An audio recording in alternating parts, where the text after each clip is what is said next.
So hello everyone, this is lecture 3 for the electricity and magnetism. In the last lecture we were discussing about the continuous charge distribution. We have found some electric field for some special cases, and we also have seen this simple harmonic motion and how can we see the time period or the frequency for a charged particle inside a ring. So I told you about this. Today we'll start with electric flux. So what is electric flux? You have some open surface. So first we will discuss about the open surface and the electric field is passing through it. This is the direction of the surface and this is electric field. Then the electric flux can be written in this way. Then flux will be, this is your surface integral E dot dA. So this will give you flux. And now let's see what this represents. What is the physical meaning? See, you have some charge and electric field lines are going out of it. Now see, at any point you will see that total number of lines will remain same. So you will find that number of lines per unit area. That will give you electric field at that point. So if you find here or here, so you will see that number of lines will vary. Means per unit area, where the number of lines will be more, the electric field will be more, and where number of lines per unit area will be less, the electric field will be less. That's why we represent this E here is number of field lines per unit area. Okay, and this dA is area element. So it's like E is number of lines per unit area, and when you multiply with area, then you will get some number. So that's why this flux is nothing but number of field lines. So this flux represents the number of field lines. So I hope you understand this. Now let's see for the closed surface how can we define electric flux. So for the closed surface, now it is again the formula will be same, E dot dA, and now electric field will be, let's say we have this closed sphere, and at this point now the surface area element will be r square sine theta d theta d phi, because in the spherical symmetry we will have this, and the direction will be r cap. So this is dA and this is E. E is q upon 4 pi epsilon naught r square, and direction of electric field at this point will be r cap. So you have this dA is this element and E is this. Now take the dot product, r dot r will give you 1 and this r square will cancel out. Now this d phi, phi is this complete angle, so it will give you 2 pi, and when you take the integration of sine theta with d theta, so limit of theta is 0 to pi and phi is 0 to 2 pi, so d phi will give you 2 pi and sine theta will give you minus cos theta, and when you put the limit 0 to pi it will give you 2. So 2 multiplied 2 pi, and r square will cancel out here, so it will be r square 2 into 2 pi q over 4 pi epsilon naught. Now see, r square will cancel out, 4 pi will cancel out, you will get only q upon epsilon naught. So that is also called the Gauss law, means electric flux for a closed surface, that is equal to total charge enclosed divided by epsilon naught. So this is the integral form of Gauss law. E dot dA is equal to total charge enclosed divided by epsilon naught. So I hope you understand this thing. Now this Q enclosed represents the total charge enclosed by this closed surface. Now let's see the differential form of this Gauss law. See, we have here the surface integral. So we can convert it into the volume integral by the Gauss divergence theorem.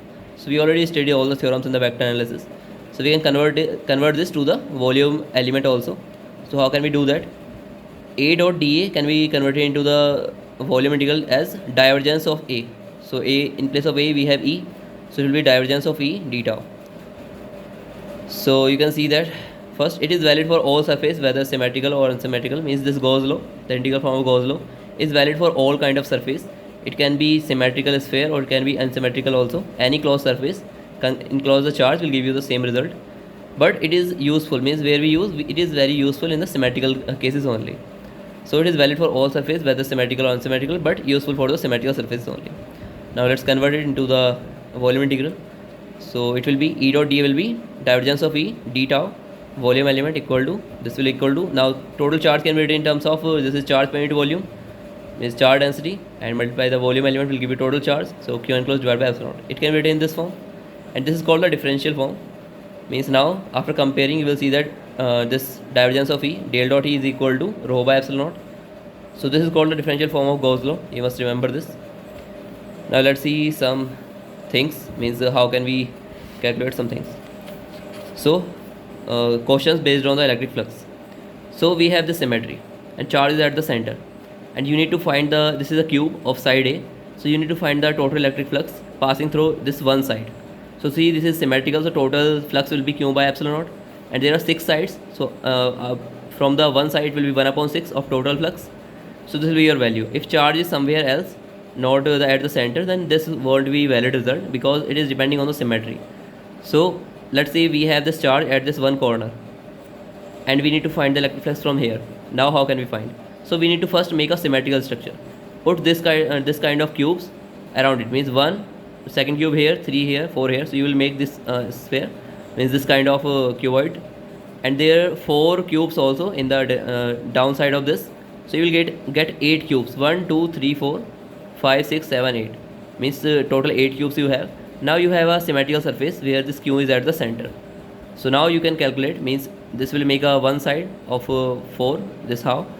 So it will be q by epsilon naught, and means 1 by 6 q by epsilon naught from the one side, and you have 4 surfaces. So from the one surface it will be 1 upon 4 of this. So 1 upon 4 of 1 upon 6 will give you q upon epsilon naught 1 by 24. So from this one surface it will be q by epsilon naught 24. So see, you need to make the symmetry to calculate this kind of things. Now let's see, for this open surface we have a disk, and there is this your charge, and you need to find the electric flux through this disk. So let's see how can we find. So let's assume we have this small disk, okay, of radius small r, then this length is L, and this angle is alpha, this distance is d. So L is equal to under root d square plus r square, and you can see here, if we take this direction is L cap and this direction is n cap, this is the direction of this area. So if you take the dot product of L and N, it will give you cos alpha, simply because magnitude is 1, so dot product will give you cos alpha only. So these are the conditions which we need here. So L and dot product will give you cos alpha. Cos alpha will be b over h, d over L हो जाएगा. Now see, electric flux is formula is E dot dA, and see, if we take this in the cylindrical symmetry, then Z is not varying, Z is constant, so dz will be 0. Then area element for the disk will be r dr d phi, and direction will be n cap, and electric field from this charge at this point will be q by 4 pi epsilon naught L square, because the distance is L. So for this it will be this, and direction will be L cap dot means this is E and this is dA. Now L dot N will give you cos alpha, which is d by L, so we'll write d by L here. Now take this q by 4 pi epsilon naught outside, and for this complete disk d phi will give you 2 pi, but r we can't take because r is varying from 0 to r. So it will be r dr divided by L square, and this d by L from the cos alpha, and we have taken this, means this phi, d phi will give you 2 pi, so it is outside. Now after solving this you will get here this d is constant, so we can take d outside, qd over 2 epsilon naught, because 2 to 4 here. Now take this integration, it will give you, means L here is d square plus r square, so we'll have r square plus d square dr. Now we will substitute some values to solve this integral. Take r square plus d square as t square, then it will give you r dr as t dt, and it will t square will give you t cube here and t dt. Limits also will change for this means for t equal to r equal to 0 it will be d, and for r equal to capital R it will be under root r square plus d square. So these will be your limits, new limits. Now you can solve this integral, it will give you 1 upon t square, integral will give you minus 1 upon t, and put the limits, you will get this qd over 2 epsilon naught 1 upon d minus 1 upon under root r square plus d square. Now if you multiply this d inside, you will get 1 minus d over under root r square plus d square, and under root r square plus d square, r is complete radius, so it will be something like this, r square plus d square. So this is nothing but d over this, it will give you cos theta, so you can write in place of this 1 minus cos theta. So this angle is always fixed, because for this disk, this complete angle at the capital R radius, this angle will be fixed, so we assume that angle as theta. So electric flux will be given by q by 2 epsilon naught 1 minus cos theta. So this was for the open surface. Let's see some special cases also for the closed ones. So we have a spherical symmetry, uniform charge dielectric. So there are two kind of metals we will study. These are means two kind of matter, that is dielectric and the conductors. So dielectrics are those where the charge can't move and they are highly tightly bound with the atom, they can't move. In conductors the electrons can move. So there is your sphere, and this is made up of dielectric, and uniformly charged dielectric it is, okay. So, and this is radius capital R, and total charge is q on this complete dielectric. Now we need to find the electric flux at distance r from the center. So there is this closed surface at distance r inside this, so we need to find the electric flux through this surface. So how can we find? First, the density is constant, uniformly charged distributed. So we can find density is charge per unit volume. So Q over 4.3 pi r cube, this will be constant. And this r is less than r. So we will use the Gauss law. That means we have to find the total charge inside this, divided by epsilon naught will give you your electric flux. So E at this point, r cap, direction will be r cap. We are taking in the spherical symmetry. And the area element for this sphere will be r square sin theta d theta d phi r cap.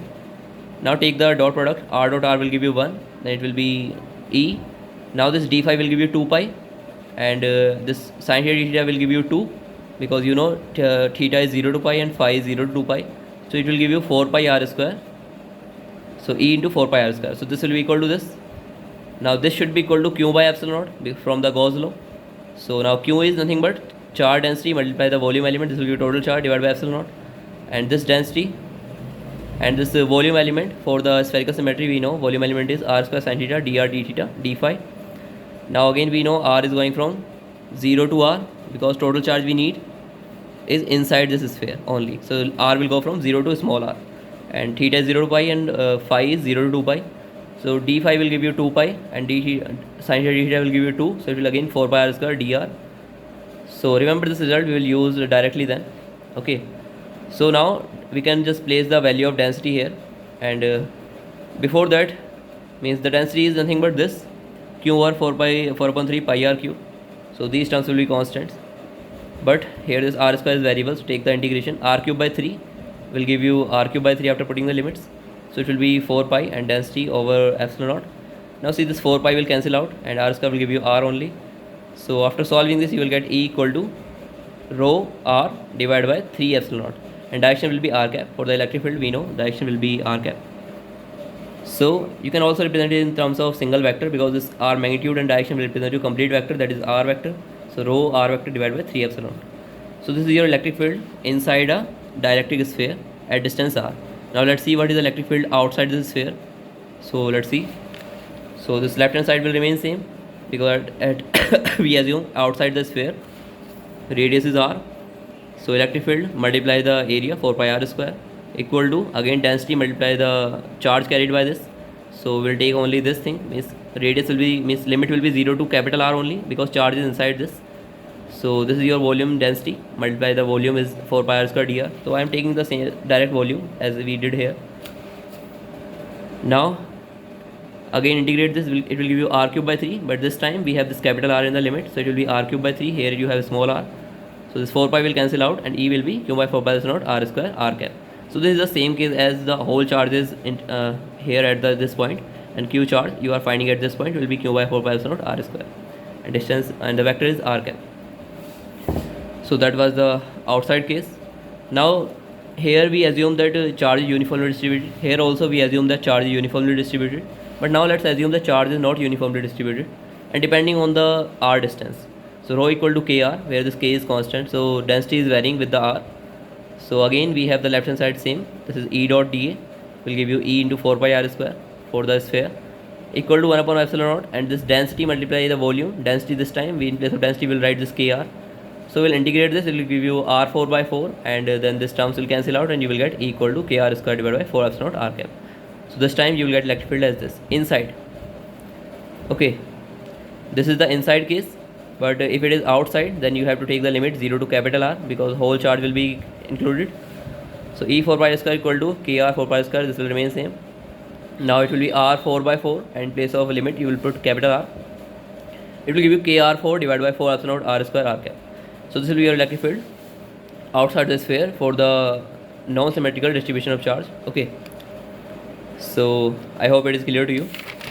Let's see the last case for today. This is thick dielectric sphere, means we have this cavity inside, and only the charge on this sphere, means this is cavity inside this sphere, and you have this sphere. So we will find the three electric flux as three surfaces. First inside this cavity, second inside this, and third is outside this sphere. So first if we take inside this cavity, then whole charge included is 0. So electric field will be 0, because Q by epsilon naught will give you 0. Now you have some sphere inside this, and this distance is a, this complete distance is b. Now if you take here, so total charge included will be from a distance to r distance. We assume this radius up to this sphere will be r. So total charge included will be a to r. So we'll take limit a to r. Left hand side will remain same, E into 4 pi r square equal to 1 over epsilon naught. Now density is given as k by r square. So density multiply the volume. Volume is 4 pi r square dr for the sphere. So now limit will be a to r this time, because a to r only we are taking this charge, we need only this charge in this sphere. So it will be this. Now you can just solve this. It will give you cancel out, and it will give you r only. R will be r minus a. After substituting the limit, you will get this. So this will be your electric field for this sphere. Now let's take this outside this sphere. So radius is r for this outside sphere. Now we need to take the charge inside this. So limit will be a to b. So a into 4 pi r square equal to 1 by epsilon naught. This is density multiply the volume is this, and limit will be a to b this time. So r square will cancel out, and r will give you b minus a after putting the limit. So this will be your electric field then. So I hope you understand this thing.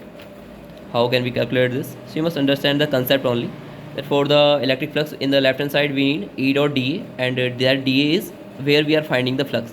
On the right hand side we need the charge, and charge divided by epsilon naught. So that's all we are doing.